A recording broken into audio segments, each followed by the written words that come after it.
That's what your minutes on the thousand years. Okay, I got you. I'll bring one up there.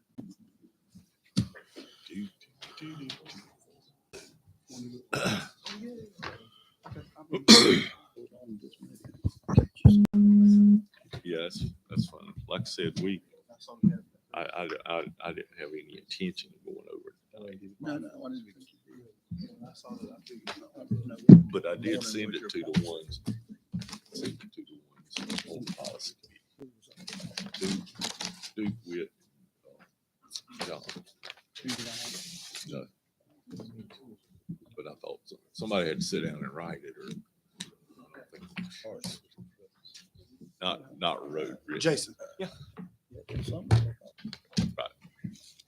You gotta have a starting point somewhere. And I was trying to lead many of the loose ends. So,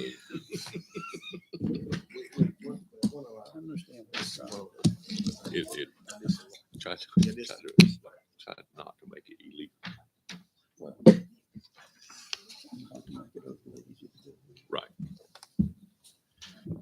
All right, we'll call this February 6, 2023 meeting of the Board of Commissioners to order. Like to welcome everyone. Got almost a full house. And we'll ask Commissioner BJ Gibson for an invocation. Let us pray. Our God and our Creator, we thank you for this day. We thank you for the many blessings you bestowed upon us and for allowing us to come together this evening to discuss the business of this county. We ask that you would lead us, guide us, and direct us so that all that we say and do would be pleasing in your sight and for the betterment of the citizens of our community. For us in your name we pray. Amen. Is your mic not on? It's on. All right, we'll stand for the pledge. I Pledge allegiance to the flag of the United States of America, to the republic for which it stands, one nation, under God, indivisible, with liberty and justice for all.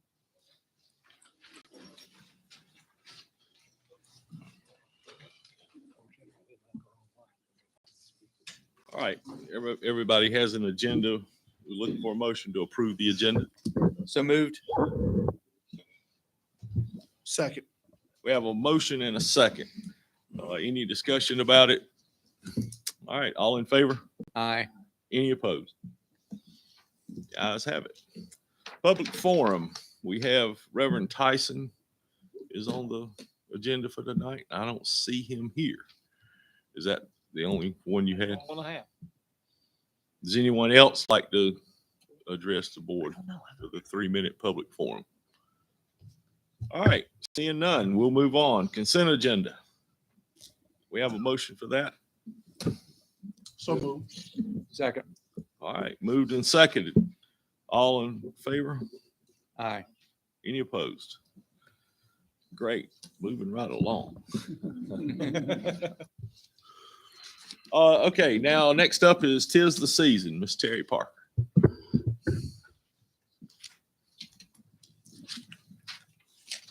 Good evening, everybody. We wanted to just give a quick update on what occurred this past holiday season. We're very proud of the event, and Jeannie's gonna do a very quick presentation, PowerPoint.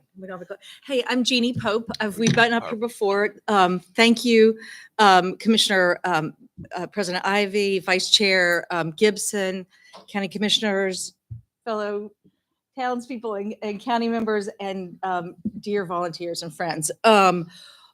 We wanted to give you a recap of this year. 'Tis the Season has begun. We're moving into our 5th year, and through that time, we have slowly grown what was just an initiative of some community members to have some extra decorations, revitalize the parade downtown, maybe put up some more things, into a much bigger endeavor than we ever thought, with a huge impact on our community. So we wanted to just take a few minutes, because we've been in front of you before, to share with you this year's recap and tell you about some of our plans for next year. We're not asking for a vote, but we really want you to pay attention because we're coming back next month. So downtown decorations, and Terry, you hop in anytime here. So we continue to do the 100 trees downtown from North Carolina Fraser Firs. We have that 250 honorary wreath wall, which is a really special thing for our community. The decorations in the storefront, helping to purchase for the city perimeter lighting and help to get those lights wrapped around. We added in, we came with penguins last time. We ended up cutting 200 penguins and getting them painted. And you can see here just 2 of them. But what's really great, these were ones that were done by some of the schools, elementary children. So this was a 1st grade, 2nd grade class. And I love that they all signed. We had a number of other ones around town. We had them at the highway. We had them in front of city council. And we really want this next year to get them out in the county. We want there to be a penguin drive for everybody, maybe out John Blue, up in Wagram, all the way around the county. And we also have, if anybody drove downtown this Christmas, and got out, you were able to walk under a big present that was 12 feet tall, and then that big ornament. There were many times when I was out there taking pictures, we met people from all over the county, and even as far away as Monroe and different parts of the state, that they came down for the drive that day. So we wanted to give you a bit of a value for that. We think is about $30,000. It could be even more than that for just those initiatives downtown. I've got about 5 slides here, just so y'all know. Also, other free things that we did in the community. So we've had that ice rink, but we were able to bring it back post-COVID and put it downtown. And I really think that set the stage for the community, kind of gave us a gathering place, which is really, really exciting. And we're not telling even the value here of what that rink is and what it takes to replace it, but just we know over 2,000 people, kids, church members, PTO groups were up there. And if we just said $10 a person I know it anywhere in Charlotte or anywhere in the state, it's about 15 to 25 to go to a rink. Obviously it's not real ice, but that gives you a bit of a value for us as well. We did this immersive winter wonderland walk. And I hope y'all got to see that. So we went from kind of the pine trees of North Carolina and walked through to Santaland. We did the Singing Christmas Tree again with UNCP, St. Andrews students, along with community members. We have, of course, those dancing Santas who are getting a reputation in this community and around. I think they went to 5 different local parades outside of Scotland County. I think they might even start charging this year because those guys are getting famous. So you can see kind of the value there as well. Had free Santa in town, and that was always a great draw. Gonna be my clicker, Kevin. Thank you. Can you just click on that? Will that play? Those of you who didn't get to go, this was, I don't think it'll go. I want to just let you see a little video of what Winter Wonderland looked like. We had penguins and polar bears that moved. We had unicorns and bears decorating a pink Christmas tree. It was just a bit talking tree. Oh, Mitch Johnson, our chief of police, did the voice and welcoming people into town. So we'll go on past that. And then community involvement. So with other organizations, we don't want to be isolated. We don't want to just do 'tis the season stuff and do it on our own. We really want as many volunteers, especially people that are watching tonight or here. We want y'all involved this year. We want you to come. So we are really involved with the Christmas on Main part. I know the chamber does that, and we really love to be part of that. And a lot of the decorations for that, we have a core group of women that decorate 20 plus businesses in town, along with the parade that has over 200 attendees from what I know from the chamber. And then the city of Laurinburg, helping them to get those decorations. We use our buying power as a wholesaler and a purchaser to help them buy their things at that rate too. And also we've had 8 different towns in the state of North Carolina over the last year ask us to help them get their Christmas communities moving. Where do we purchase? How can we buy? What are the things that we've learned? And so we're mentoring other small towns, a rising tide lifts all. We're really excited about that. Kevin, Terry, get back up here. This is all you. Okay, so as we went through it, and we have to report this also to Main Street, we have over 7,200 hours this year. And if we just take the rate that they recommend we use, then that equates to almost $150,000 for this year of free community volunteering activity.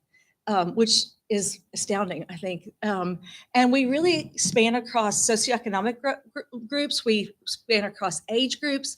We have people coming up from Marlborough County, from other counties around being part of this. We have other community groups with Scotia Village and Junior Service League, but also we had student groups from almost every school in the county, which we would love to grow this year. UNCP, St. Andrews, Fayetteville State, and also scouting. And we're also doing a bit of youth mentoring that we have a couple of kids that just keep coming back and show up on Saturdays and say, how can we help? And so that's, we are really proud of this slide, I think more than anything, because it means that we are reaching people in the community. It means that we see people's pride really growing for what we're doing. And with that pride growth, we see an apathy leave as well. So that's really exciting. I'm gonna go to the next. And then our exposure, we had the First Lady Cooper here in town. And there you are, Whit. And we had radio stations that called us and said, hey, we've heard about stuff in Laurinburg. We're up in Winston. We want to talk to you. We were in the Lumbee River EMC Regional Quarterly Magazine. And they did a neat feature on us and also posted on their website. They also gave us a donation for that walk through Winter Wonderland. Social media shares and posts really went up incredibly this year.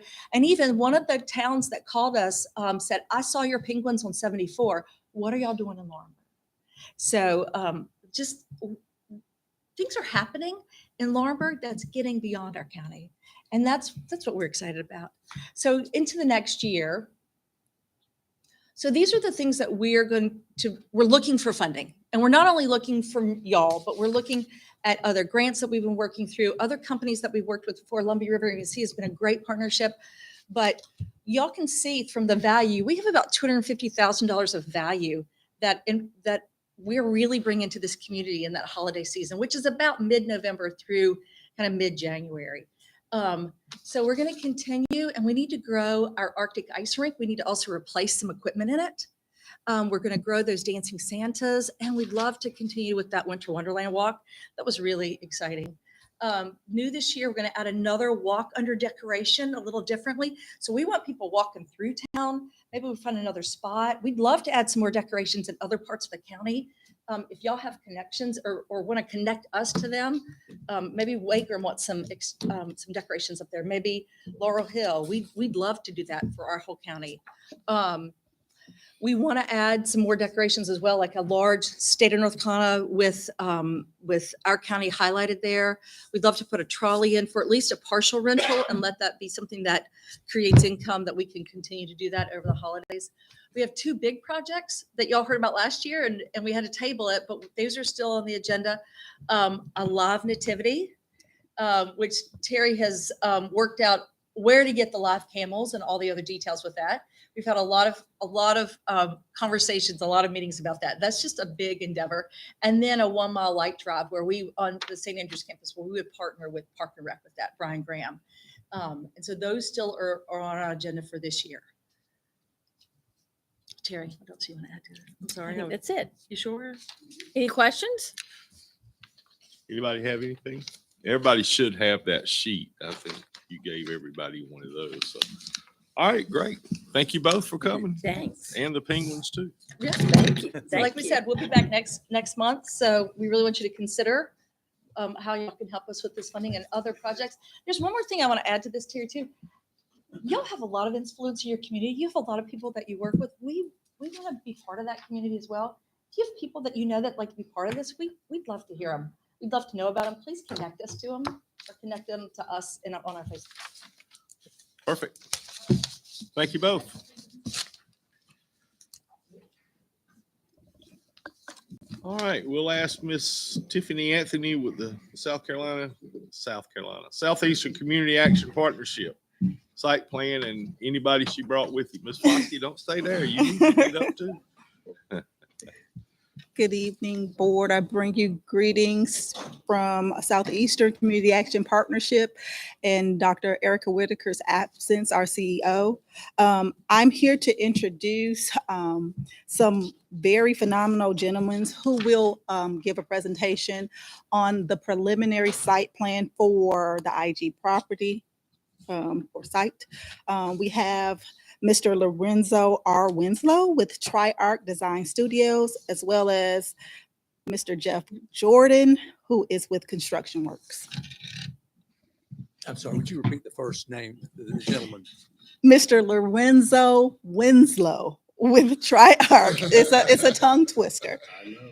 With TriArc Design Studio. You're welcome. Yes, thank you. Yes, it was hard for me to go through high school with that name. Yes, hi, my name is Lorenzo Winslow. I'm an architect here in North Carolina. I'm also an architect in Atlanta, where I reside, and many other states along the country. I wanted to talk to you, and this is Mr. Jeff Jordan with Construction Works, and we are a design build entity with the Construction Works and B. Levitt Partnership, as well as my firm, TriArc Design Studio. I want to talk to you about this concept site plan, which is on the Corona Avenue, and this is the Ellis School, Elementary School.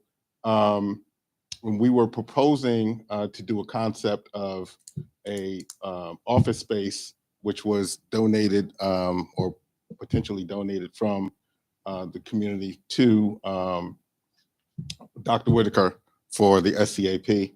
And we were adding 200 parking spaces adjacent to the building for their use.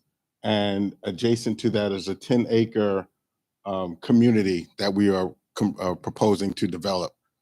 To the left, you will see 3 garden apartments. Each one of those apartments contain 18 3-bedroom apartments. There's 2-story. So, and also, I mean, 18, 16, I'm sorry, 16. There's eight units on each floor.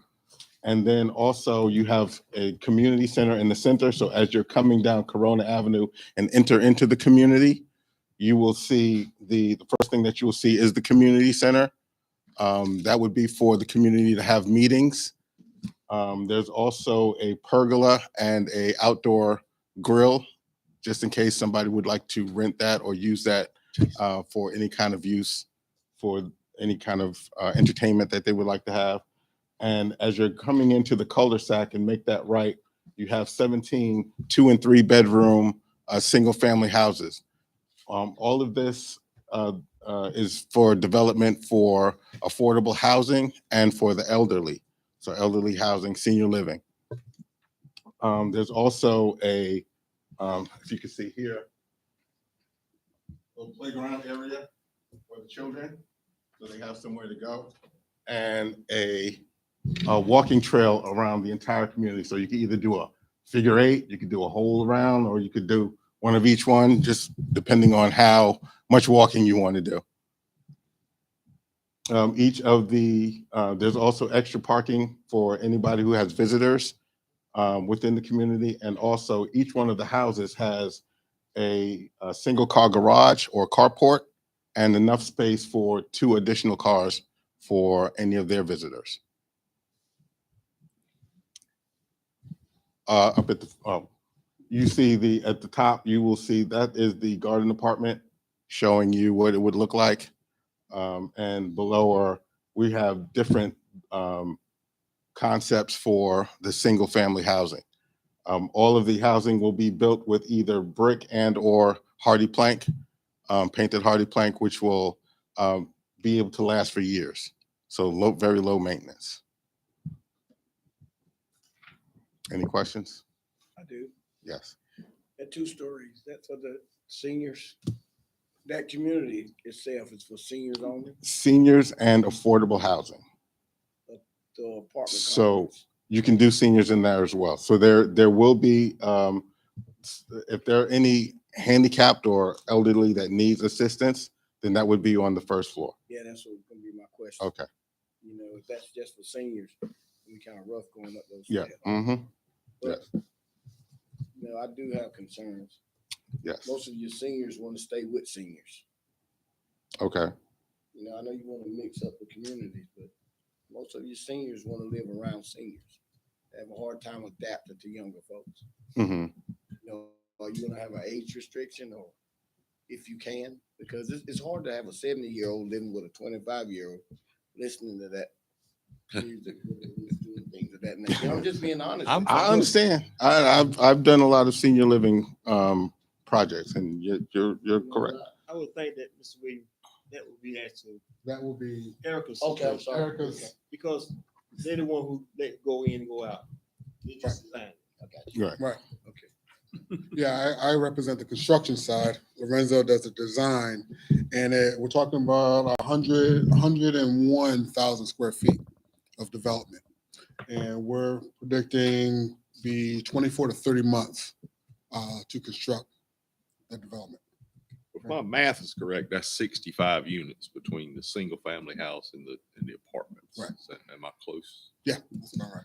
And what you said that timeline looked like a year and a half? 24 to 30 months. 24 to 30 months. Yes, sir. In your designing, can you, this is what I look at. Where it say garden apartments at?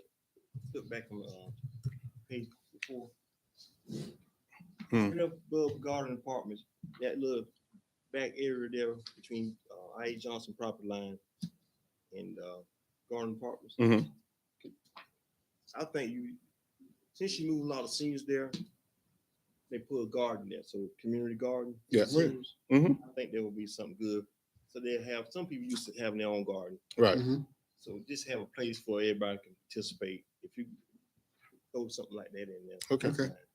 Well, and that blue line is a barrier, property line. That's the property How do line. you plan to, you have houses over on Produce Market. This is going to be You guys gonna put up vegetation, trees, bushes. but no- Along that side, there will probably be fencing. I would say that fencing would be along this line, that line, and down. This would probably more than likely be trees and shrubs. All of these are rental units. Is that correct? Keep in mind, this is just a preliminary. Our idea is to have rental properties as well. I like it. How much acreage would this plan take? That would be 10 acres. Which is basically all of it. Yeah, they went for the whole gamut. Yeah, yeah. Well, we asked them for a plan, We guys. did. 10 acres. I thought they would say 7.5. Well, this question would be for her, but have you looked at the land back in Florence towards the daycare, down at the drop off of the park? Yes. We had water. Right. That consumed a lot of that park and the current daycare. We would put a detention pond back there. We actually were procured to do the redesign of the Laurinburg School as well. So when we did that design, we did have a detention pond back there that would capture a lot of that water.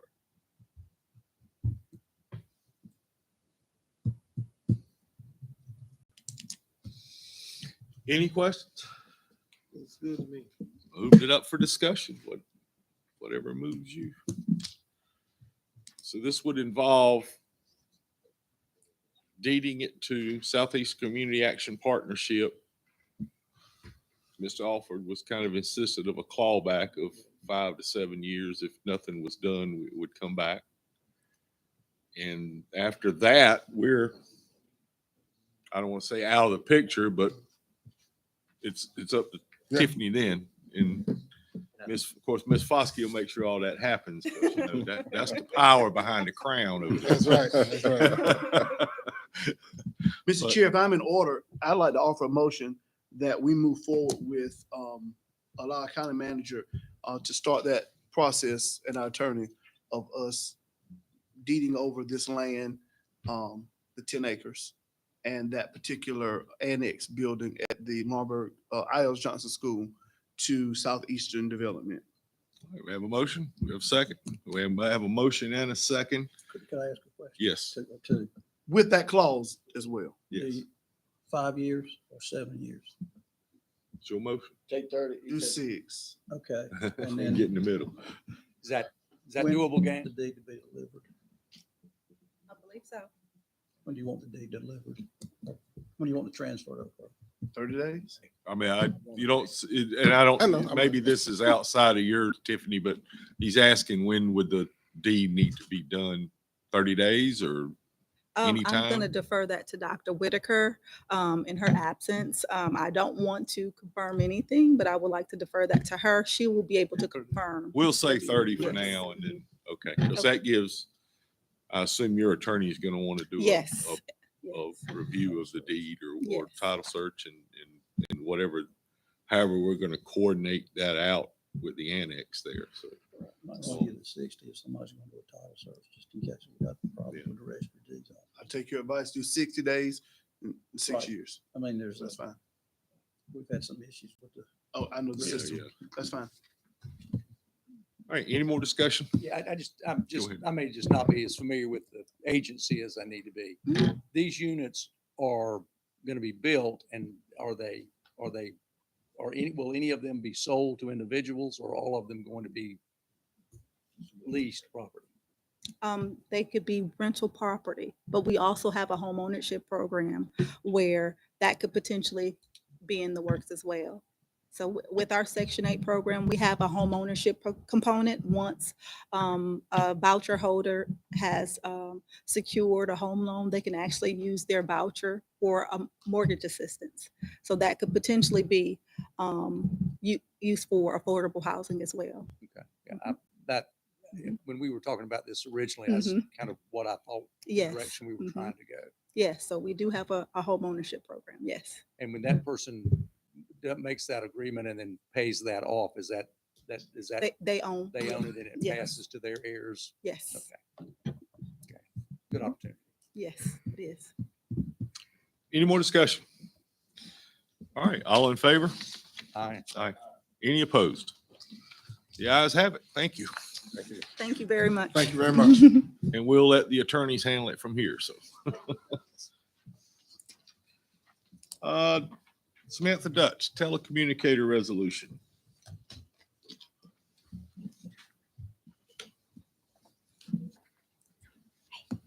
Good evening. So we are here to basically ask for your support in a resolution of reclassification of telecommunicators on a federal level.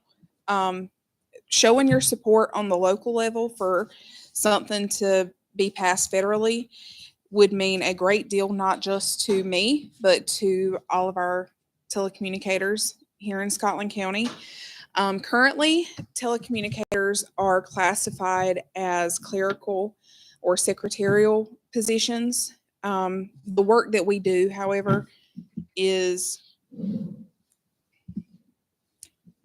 I don't want to say much more than that because I don't want to take away from the work that those people do, but it is a very specific skill set.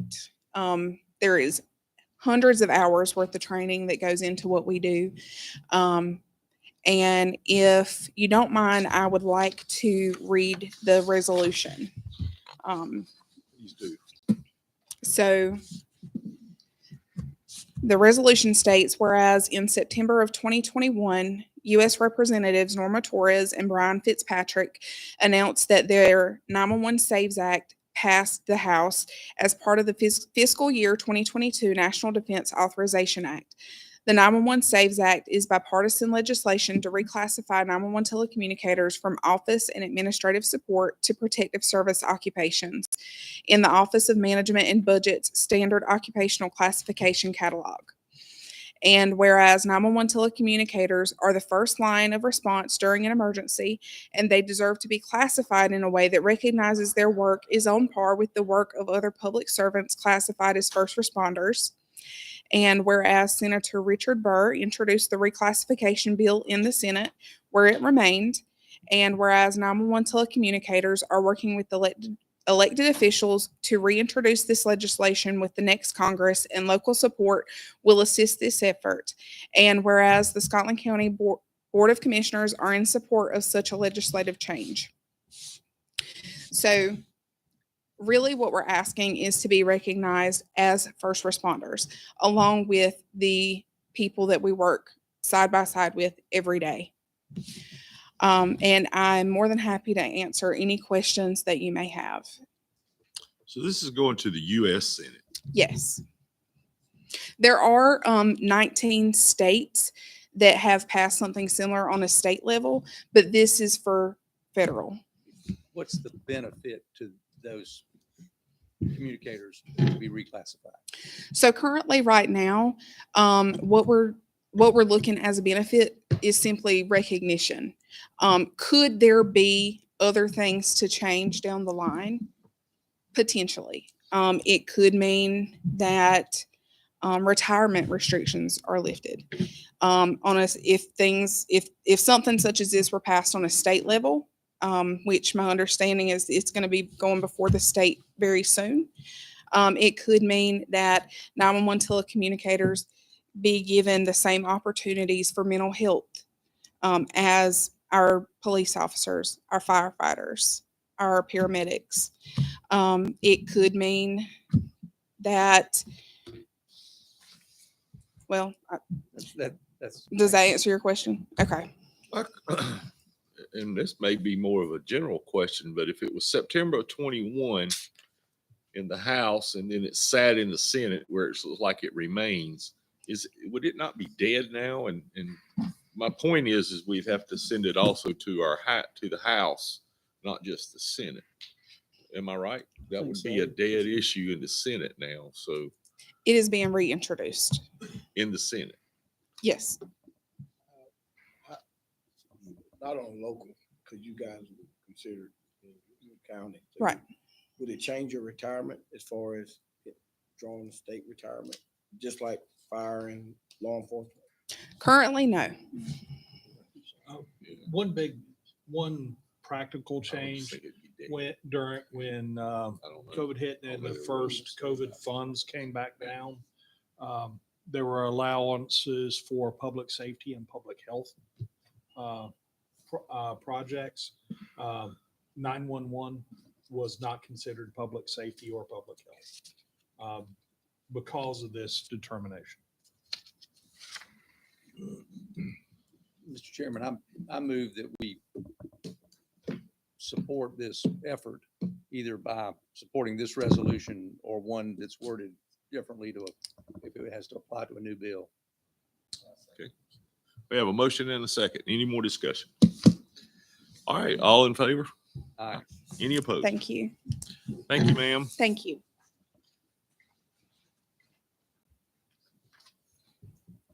Boy, I'm mixed up here. Okay. Next up is April Sneed, DSS, travel reimbursement rate. Good evening. I'm here. Come up here, ladies, with two of our social workers in child welfare. And these ladies, I'll introduce them. We have Miss Jada Purvis and Miss Jocelyn Wright. And these ladies came to our last DSS board meeting with their thoughts on travel, our current county policy for travel reimbursement, which folds into a discussion, a different discussion, but very related about a fleet of cars at DSS. But I'm going to make what I'm going to say brief, because I'm just going to give you the data and the facts, and then let these ladies have a chance to talk more about what they did with our DSS board, who then thought, this is a good conversation for the whole commissioner board. So right now in Scotland County, we are operating off of a technical bulletin that's from 2010.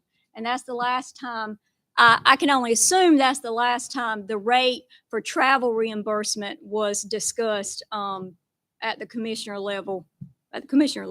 So that rate right now, our social workers and anybody in this county that travels in their own car is 40 cents to the mile. And so the federal rate is 65.5 cents to the mile right now. And so we've fallen behind on that. And I think it's just one of those things, my opinion is nobody's thought about really. So we haven't looked at it. So our technical bulletin is pretty old. It does say we can visit that each year. It's just not something our county has visited. So this really directly impacts our social workers and in DSS. I know it can in the health department as well, and any other county employee that's using their own car for county purposes. That being said, like I said, this bleeds into another conversation that at DSS last year we had 4 vehicles at our disposal. Now we have 31 social workers trying to get these vehicles. Now we have really 3. You can call that 2 because 1 is always dedicated to our transportation staff. So we have 31 social workers trying to get 2 vehicles every day. Both vehicles have over 100,000 miles. And so we drive them. We're going to drive them so somebody says don't drive them, right? Because they appreciate having that vehicle. So like I said, my part was going to be very short because I think you need to hear from these ladies instead how this impacts their day-to-day work.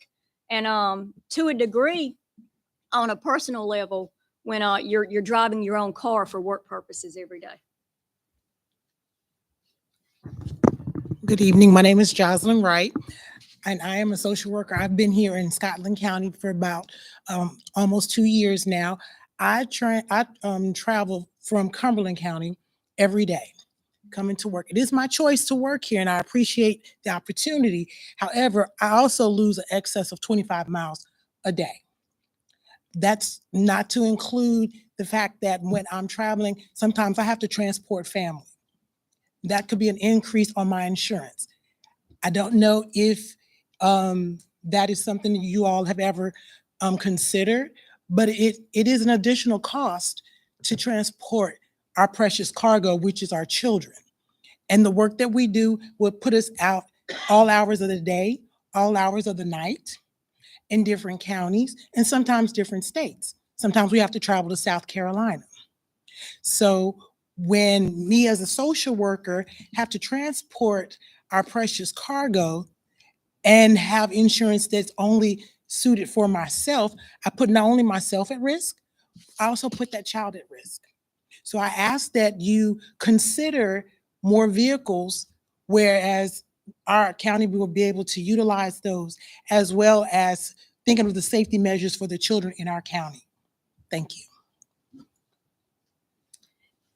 And I guess mine would be to touch base as far as mileage. I mean, I would prefer cars over mileage because we would prefer to drive the cars instead of our cars.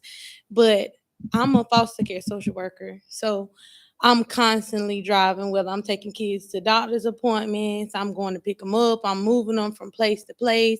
And like Ms. Wright talked about, I have been to like 3 places in North Carolina, and it'd be all the way across North Carolina, and we don't have any cars. So I have to put them in my car and then take them. And then when we come back, it's only 40 miles, 40 cents to the gallon. And that's really not benefiting, on top of the fact that I drive so much, I have to constantly get oil changes, new tires, and tire rotations.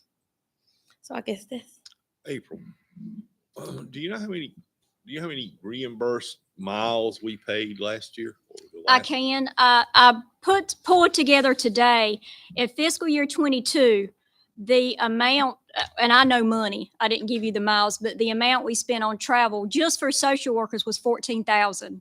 And this is telling. And this year so far through January, we've already spent $12,000. But does that include the mileage? That's reimbursing them for driving their own cars for their mileage. Spent 14,000 in 2022, and you've already spent 12,000 We're on 11.8 right now in one through month. January. No, from July to January in this year. Why hadn't you add that to your budget for cars? I ain't seen it in your budget. We've asked. I've never said I need a fleet of cars, but typically the request is like 1 a year.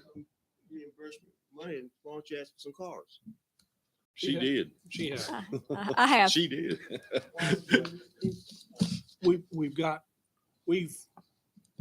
We've replaced vehicles, but we've never maintained a constant level. We've not increased it over.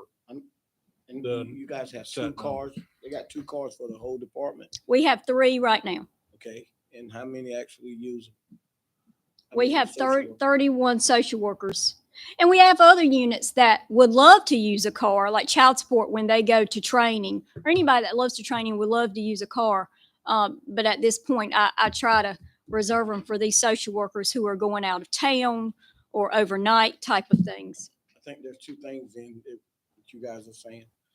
The reimbursement, I know it's below where the locals are. I know the city of Lombard is higher, maybe around 53 cents. I think the school system is 53 cents a mile. other issues, cars, to have 30 folks having to fight over 2 cars.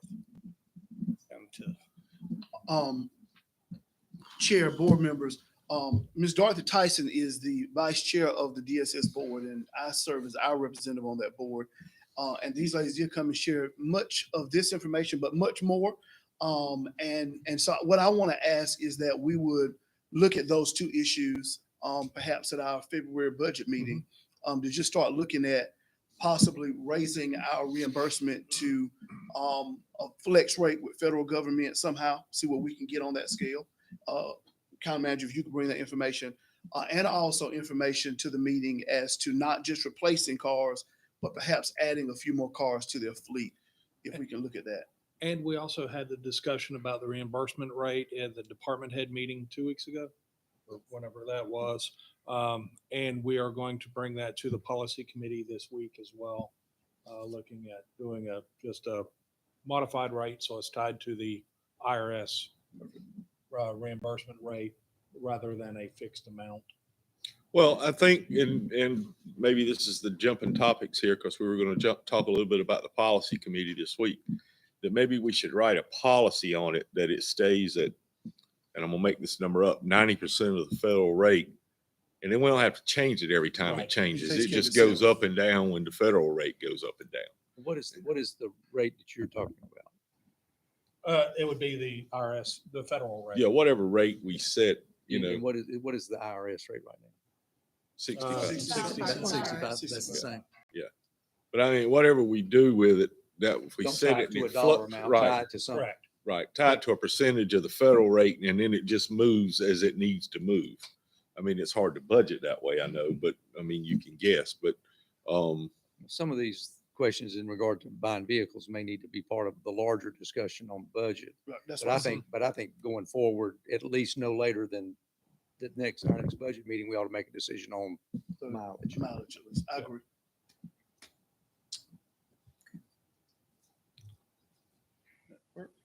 which is the Yeah. 22nd, right? Ladies, thank you for your sacrifice. Thank you, ladies. That is the 22nd, right? February 22nd. The work session, yes. All right, we'll move on to the next item here. This work from home policy discussion, I asked, he got Kevin's name on there, but I asked that he put it on there, and I don't really have a plan to sit here and discuss it that much, but because you've all gotten the paperwork, but I do wanted to have it as part of the policy committee's discussion Wednesday. And I think you all have the draft policy that I sat down and tried to make one of.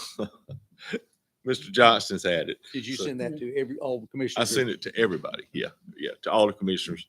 And there was one exception on one of them. There was a line in there I added another point since I sent that, was about, because DSS has their own policy about it. And I was going to allow them to stay under their own policy until such time adequate space was provided. But I guess the gist of it is we don't have a policy for it. We have a HR procedure. And I'm not quite certain how you write a procedure without a policy, but it can be done. But that's that. But there's a couple of other items on there which I would ask the policy committee to look at too, and I have no idea where that paper went. I've got it right here if you want. Oh, there it is. The alternative schedule, the compressed schedule, the modified schedule, and then the remote work, which is right now a one sentence HR procedure. And I think we need this to get into a policy. We need them all into a policy.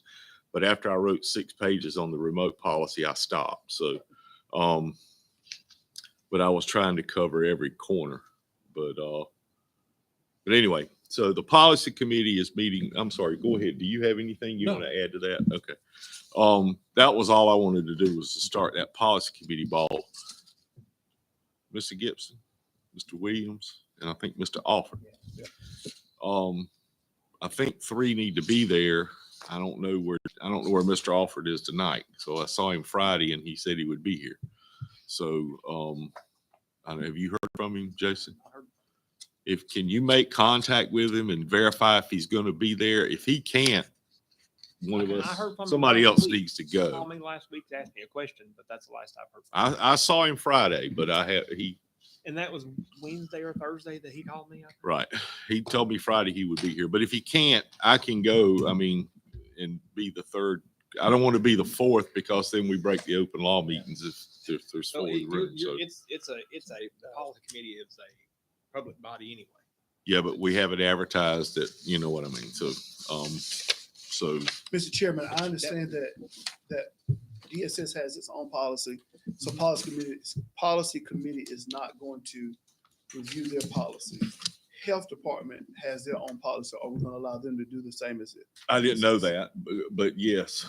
But and the policy, well, the only reason I left DSS or I put that addendum in there about DSS on it was because of space. Was because of what? Space. Is that the only reason they have people that work at home? That's what we've been told, right? I just want to make sure. Right. that It doesn't that's take the driver. option. It doesn't take the ability to do it out. It just controls it a little better. It can and we need a policy around all these. I don't think this needs to be operating as a procedure. Your statement about the DSS policy was that it would not be impacted until the new policy was passed? No, until they have the new acquired the space that they need. Okay. Yeah. So, but they are operating under a policy and you told me the health I department think, is. yeah. Yeah, so they have a policy, but, anyway, I didn't want to get into a big discussion about it tonight, but Wednesday at what time? 10 o'clock? No, Now- sorry, 10. 10 o'clock. Yes. And if, Morgan Center, let me know about Mr. Alford if he's gonna be there or not. If not, I can go, but, I'll touch base with him. anyway. Anybody else got anything? Good. Meeting place discussion. Vice Chair Gibson. We have had constant conversation, and I wanted to bring it up tonight about us potentially having our meetings at the Lawrenceburg City Hall until we have moved into a more permanent facility. That facility, I think you, Mr. Chairman, said earlier that the city was okay with us utilizing that space to provide us better technology and all those type things. And so I want to bring it back up as an official agenda item for us to discuss tonight. And you are correct. Granted that conversation was 3 years ago with the city and at the Christmas parade, and then COVID hit. And so it all kind of just fell off. But the council members that were serving at that time, some are not there now, were all in favor with it. So since then, I talked to the mayor pro tem about it, and also the mayor didn't get any negative about it, but you know, And I think they seat about what we seat in here. They do. They don't have the square footage, but the seating's about the same. And of course, you know, Jim, the mayor, and I talked about it. He thought it would be best to have Kevin and Charles work out the logistics of how it would work and when it would work. And if even if we had to pay them a little rent or something which is fine. I think they have somebody to man their technology. Right. They have to have somebody or they'll have to train somebody to do it. So I don't know what they did. They had a forum there that night. I don't know who did it that night, but They got the same person doing it. does it? Okay. Okay. Harold does it, right? Yeah. But that's something I think as a consensus, I guess we need to vote on that, but we are asking the county manager to talk with the city manager Have that conversation. and have that conversation and let us know back as soon as we can on that, because then we'd have to advertise it and it would change, you know, so then that would be another month and Yeah, then y'all have to do a resolution. And take another month after that too. So you're still talking a couple of months before that would happen anyway. So, but anyway. Just for my interest in information, we left the school office there where their board chamber. Was there a reason that we left from there? there were a number of times where it became conflicts. Well, it was a problem where you did not control the space. A couple of times anytime that the meeting was delayed back, it was not available. And a couple of times where we had to call people and remind them that meeting was in 10 minutes. Okay, so we chose to not go back there. Yes. Okay. Will there be a problem with the cities? They do have planning boards and other. That's what they would have to Yeah. discuss that. I mean, if he comes back and it doesn't work, I mean, you know, if we had to have a special meeting, we could do it where we do it now, but this is just for a normal board meeting and the audio visuals already in place and audio, that kind of thing. And I think the city would like to see that room used more than right now. So, but I've only been in it one time, but it just seems small to me. that's the impression I got, but it's got more seats than we have out right now. When we plan on utilizing Laurel Hill and Johnson and Wagram? In at least in the concept that I've have for phase 2 for IAJ would be to renovate that cafeteria to a commissioner's chambers. Well, we've been talking about this long enough. I think if they'll share it with us, let's try it and see how it works. listen and go from there.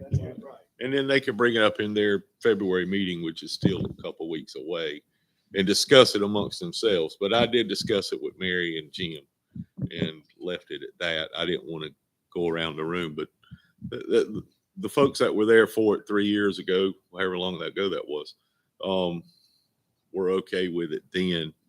Again, they've changed some folks there and different things, but COVID hit and it just kind of went out the door. I know Ms. Goldston was really for it, but the different things that were going on. But anyway, anybody else on that?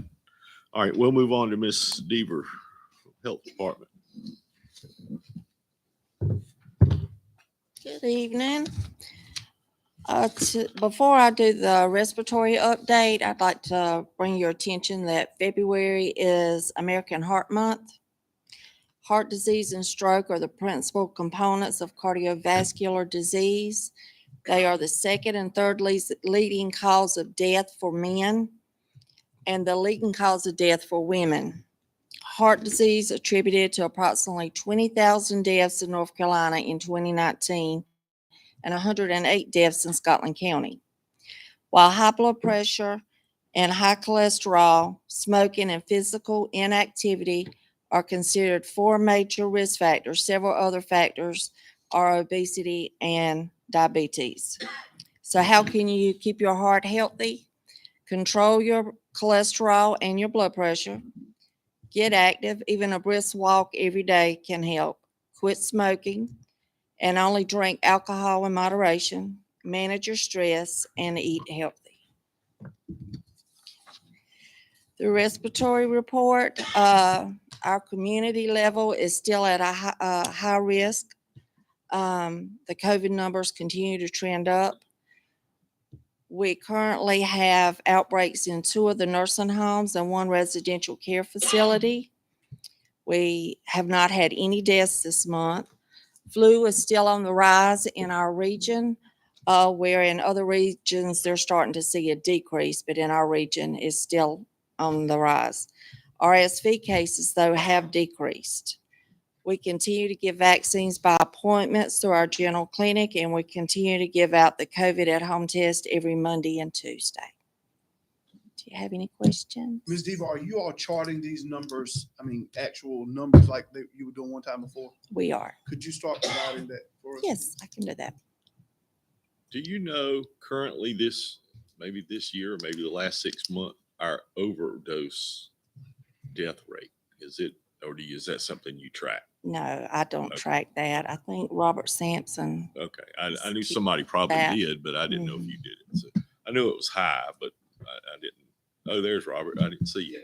Mr. Chair, as far as the overdose death rate, those numbers for 2022 have not come out from the state yet. Okay.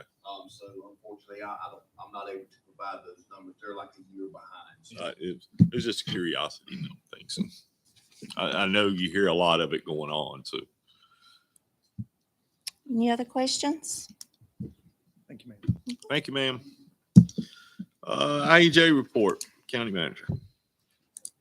Okay, with it, the asbestos abatement or asbestos and lead abatement has been completed for phase 1. So the area that is currently under construction has been abated.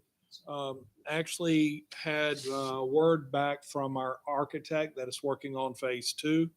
And just with conversations with the current contractor, this is not a bid. This is just budgetary estimates. With this, the current phase for the estimate for what we're looking at in phase 2 will cost approximately $2 million. The additional lead and asbestos abatement in the remainder of the school is right at $250,000. Actually, I've already executed a contract for most of that work to be done, but there may be additional abatement that needs to be done in the facility. Also, the 200 parking spaces that they showed in the plan of that, plus additional areas of parking in the front of the facility. We will need to have approximately 250 parking spaces for the facility to meet code. So with that, with the estimates on what we did at the complex, estimate that additional parking cost to be about an additional $500,000. After that, the network cabling that will be done throughout the phase 2, as well as as well as IT equipment in the commissioner's chambers, audio, visual, microphones, things like that. For that room, plus the IT needs for the building would be about 200,000. And I think they're barred units that are currently in the wall. They still have useful life on a number of them. But we do expect a number of them to need to be replaced, and they currently run around $15,000 a unit. So assuming we only need to replace 10 of them at during the construction phase, that'll be an additional $150,000 for just a general number. So with that, that does take us to approximately $3.1 million of total need.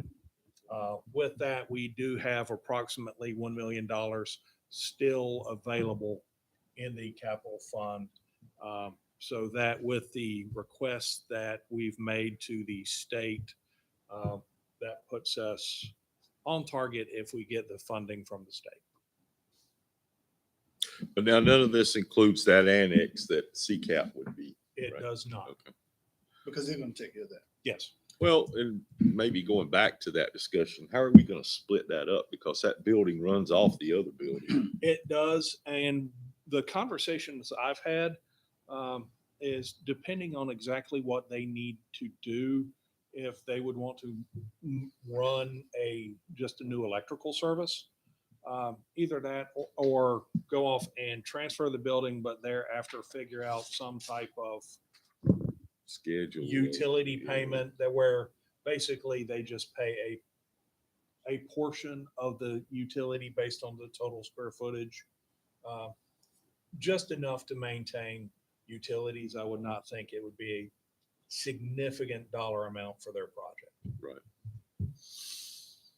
If it's not practical to run a new service. I think if you run new service, you'd have to bring it up completely to new Yes. new codes, and I Right. don't think that would I think that would cost a lot. Yeah. And if that's already, know that. if that would already be in their plan, That might yeah, be. it yeah. might be practical. If not, it may be beneficial to do that and then charge them just an appropriate utility bill. All right, that it That is it for now. Johnson. Yep. Boards and committees. Tonight, I don't have any applications for any appointments, but I do want to remind the public that on our website, there are a number of board and committee vacancies on the Board of Health. We have veterinarian and our dentist. There will be a vacancy posted soon on the ABC board, as well as equalization and review. And then there are a few other boards that have vacancies. And so we do want to encourage the public to get active, do your application, get into Jason, so that we can get those boards vacancies filled. Thank you, sir. I want to go backwards just a minute on the CCAP project. And Mr. Johnson just reminded me that that 10 acre would need to be surveyed out by a surveyor. Did he do that before or? He did a survey of the new properties and he has a base survey. We'd have to get a map of the split. Would that be good enough? I mean, If the board's consensus is to do that, we can contact him. okay, so you don't need a vote on it. You just. Unless there's somebody that doesn't want to do that. Yeah. I think in order to have an accurate description. Are y'all, we need you, to- you okay with that? Yeah. I'm okay with it. Getting whoever to do, I'm gonna say John McClain, but it'd be whoever's licensed to do that. So he's the only licensed You good? surveyor in the county. I was gonna say he's the only one around that I know of, so. Would that be on our expense or? Sorry. On who expense would that be? That would be our expense, right? Because we can't, we can't Okay. provide them with it, yeah. Right, right. But he's already done part of it, according to what Kevin said, so this is just, I guess, flagging out where the corners are of of what that 10 acres would be, and having it on a map, you know, Yeah, I wanted to create one with the board. right? Yeah. Yeah, once we do that, it's, Can we be reimbursed? like, anything can That'll happen. Anything can happen. But again, on that project, once it leaves, once we finish this, our part of it is out. I mean, we're not having to put any more money into it or anything. And their zoning and that kind of thing be left up between them and the city. So, But they understand that remodeling of the school space for their offices is their, oh, yes, Yes. yes, Their yes, cost. yes. But she's fairly well convinced and talented in getting the funds for these type of things. So there's no doubt in her mind that she'll have the money for all of it. So, just include the survey in that. yeah. Now we'll go on to the county manager's report.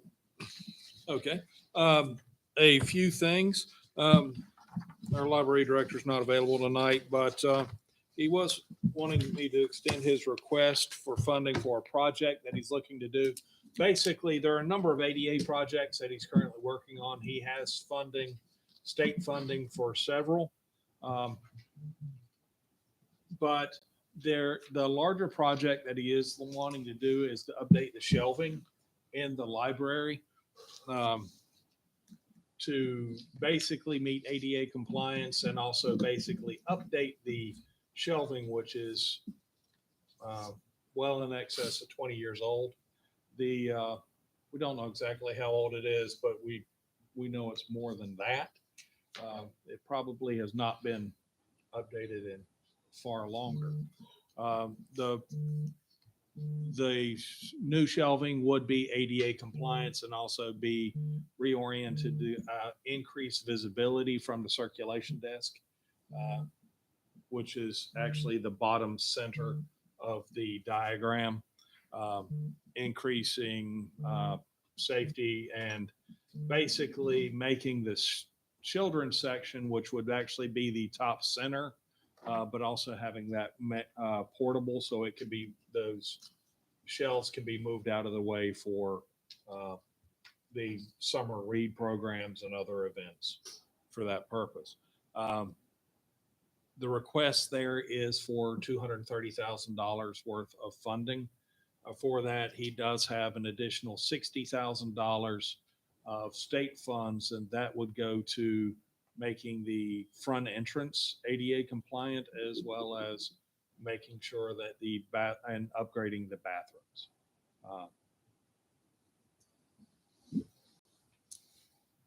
And he has a letter of with more detail in the packet.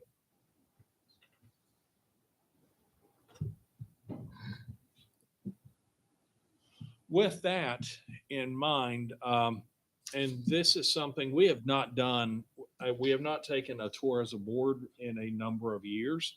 But with Johnson, with discussion about the jail, the courthouse,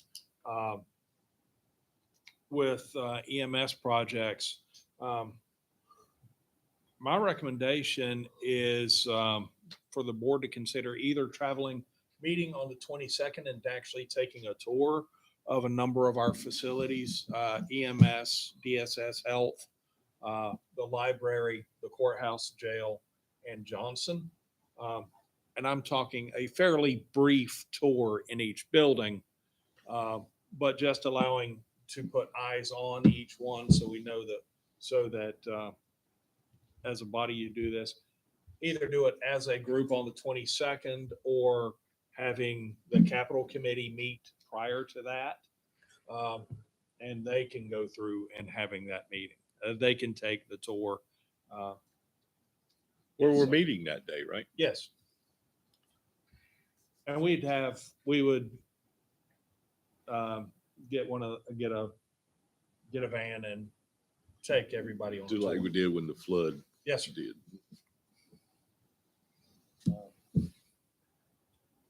So if it's preference of the board, What time's our meeting that day? 9:00.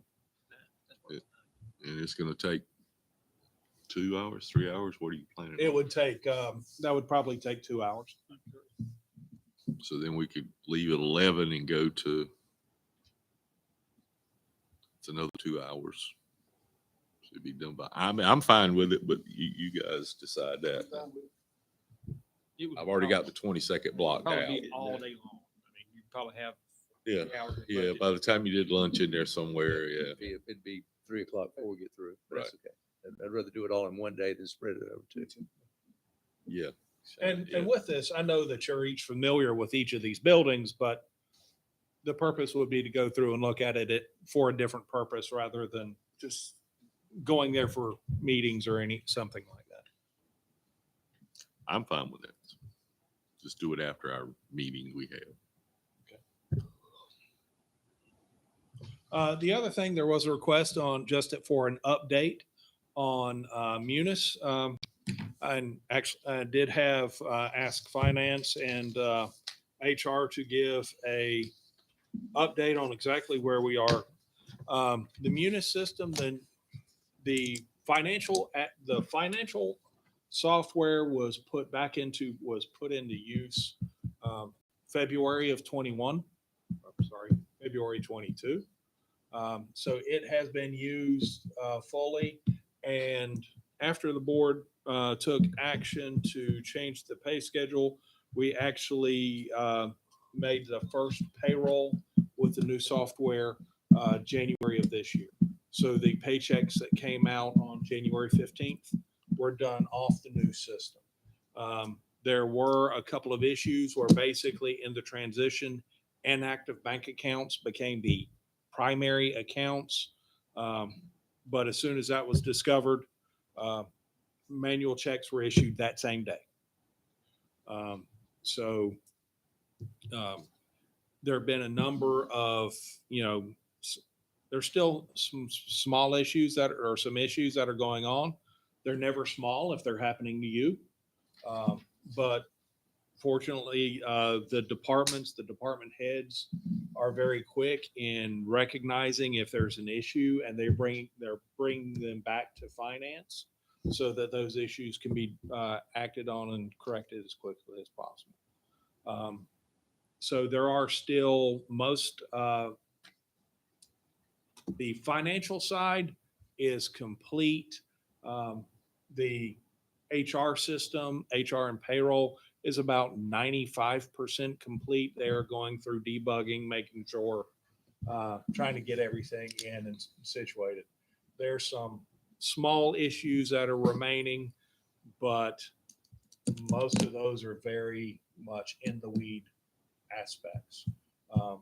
But finance is wanting to push out that if any issues are in or there or having difficulties, to make sure that they are aware so they can be corrected. Throughout the process, they started well in advance on getting the departments up and trained, the users.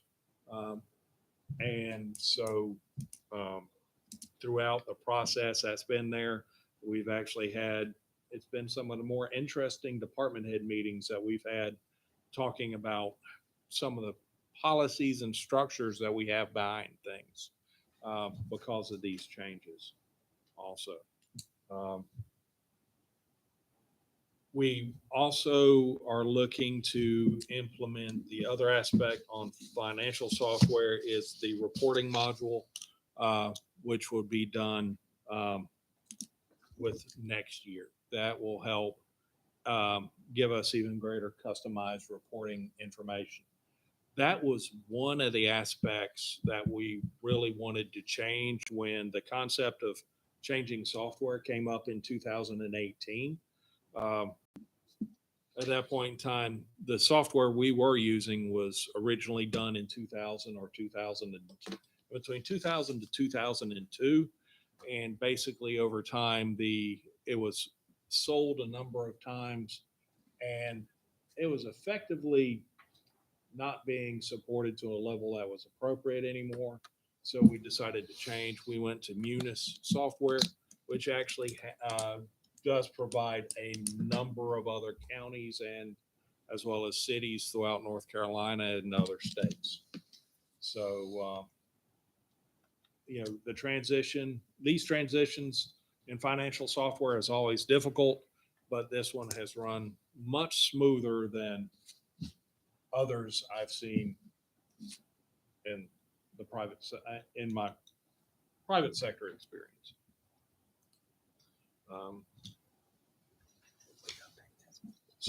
But that is where we are right now with the financial software. Two questions I have about that. One, a question was asked of me.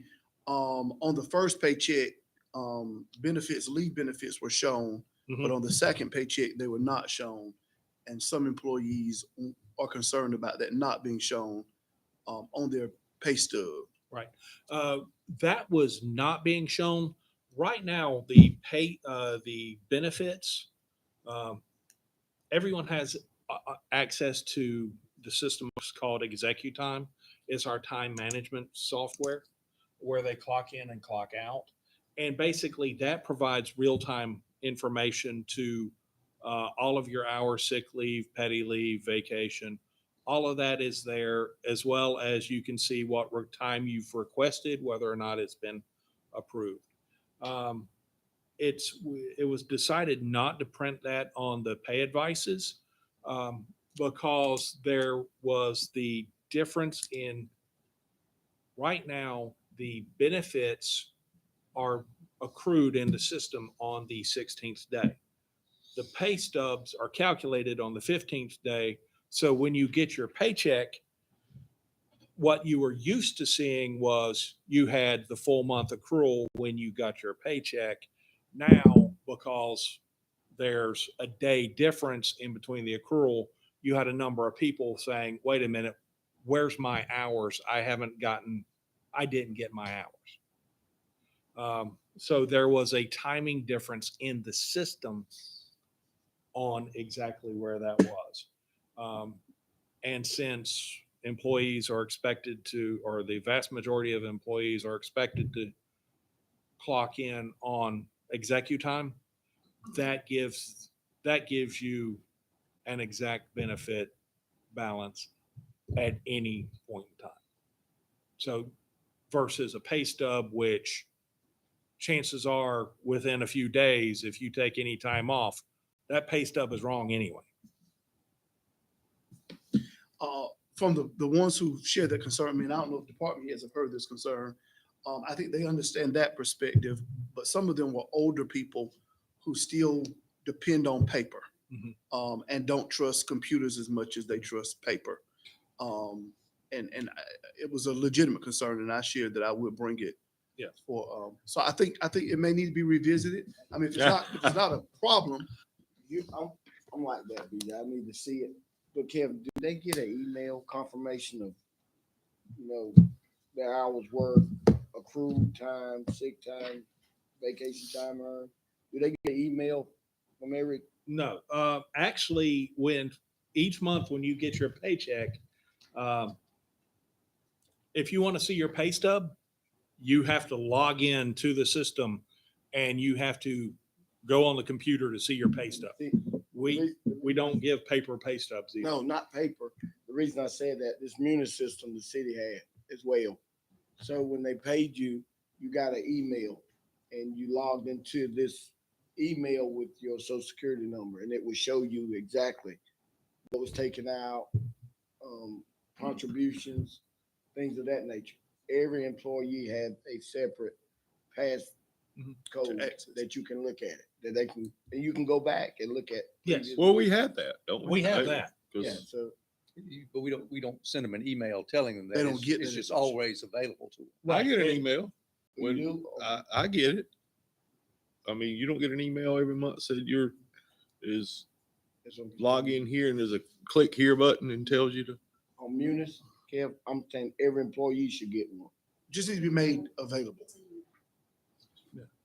When you go into, it used to be Dr. Delivery, since we've been with Munis, it's employee self-service now. And the employee needs to log in and set up their notifications. They can set up their notifications for their personal email or their business email. And that's when they'll get the email, they can put in their password and then get their pay advice from there. And if you don't have your login, check with her because I didn't know what she was talking about. Some of us still don't. Second concern that I received is that when people are, and of course y'all know, I don't know because I don't have to clock in, but I understand that 3 minutes have been taken off of work time. And the persons who said this said 3 minutes are not a lot, but when you do 3 minutes off every work time, it adds up. How are we compensating for that? Or is that still an issue?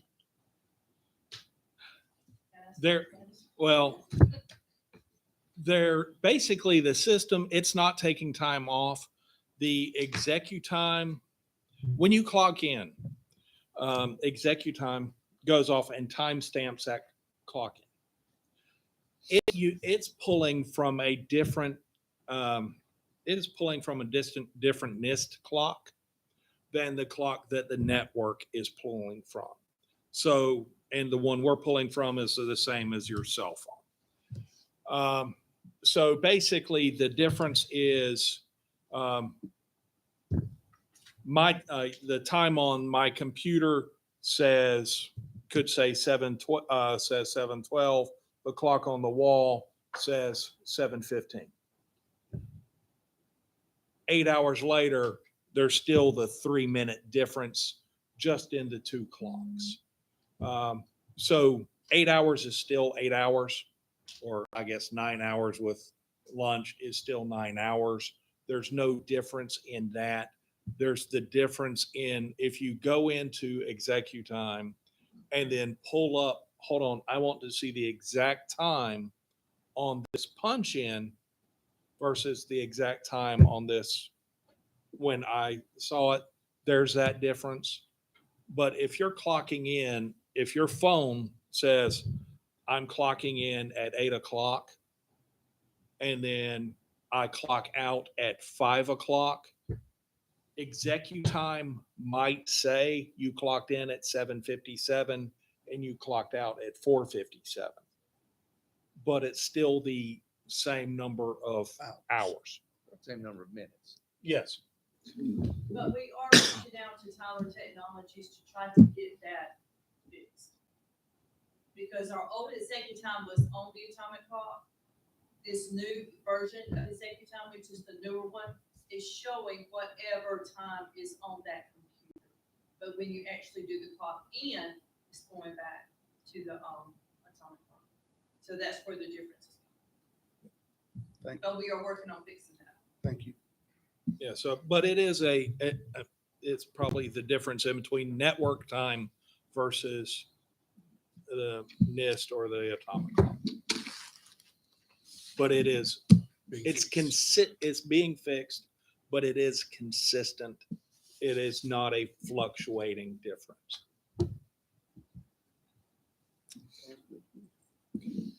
Anything else? That's it. Thank you. Thanks for asking. One question that really ain't got nothing to do with anything you just talked about, but how much of undesignated ARP funds do we have left?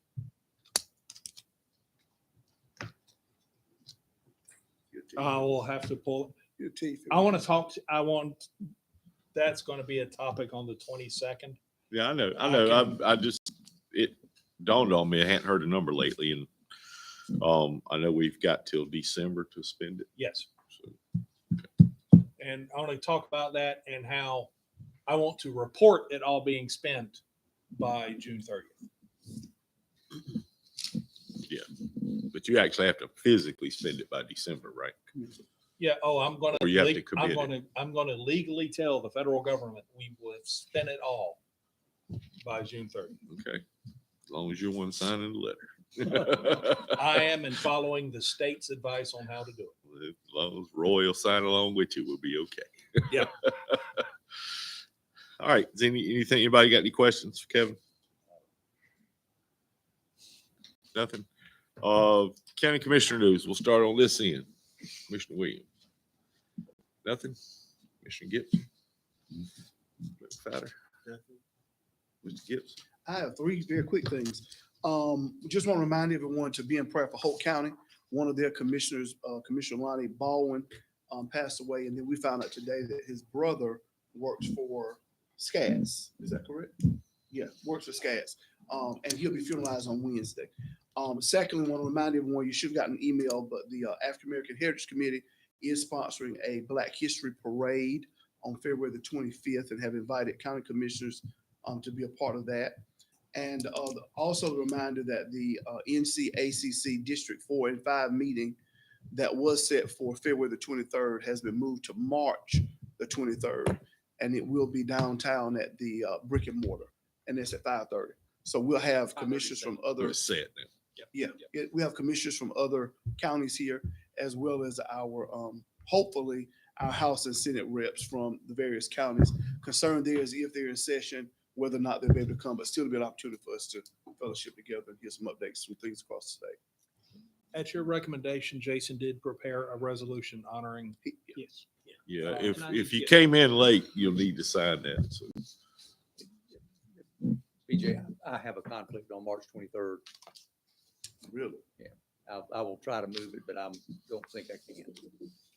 Commissioner Salem too, I've talked to NCACC about it. They said they've already sent out the stuff to the reps, senators, and all that stuff. I can probably come at 5:30. I will have to leave. well, you were there last year. I was there. I'll- Thank you. Weren't you there last year? Yeah. Yeah, it was a good Wilmington or event. wherever we were at. Good event. Leland, yeah. I think it's free too.